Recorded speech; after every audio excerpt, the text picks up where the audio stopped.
அம்மா எங்கே கிளம்பிட்ட? டே 7 ஜேர்னிக்கு ரெடி ஆகிட்டோம். வாங்க போகலாம்.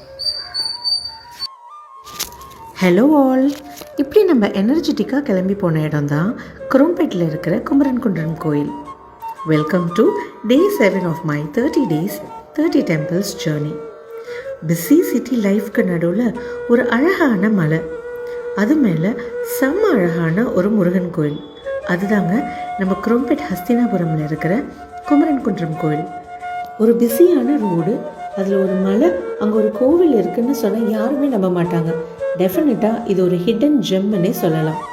ஆனால் ரியல் டாஸ்கே இங்கே தாங்க ஆரம்பம். அந்த குன்று மேலே ஏற ஏற முருகா, இது என்ன கார்டியோ ஒர்க் அவுட்டான்ற அளவுக்கு கொஞ்சம் கஷ்டமாகவே இருந்தது. But trust me, every step worth it.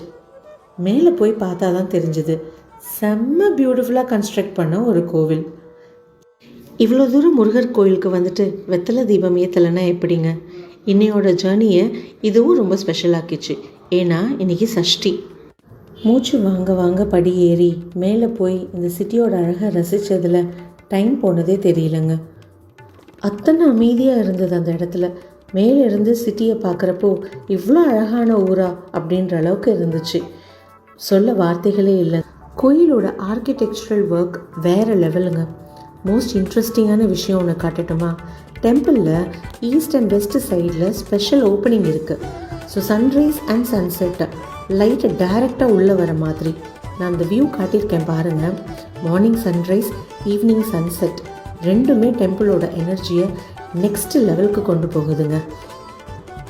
இப்போ சொல்லுங்கள், கஷ்டப்பட்டு மலையேறி வந்தாலும் வேர்த்தான இடம் தானே?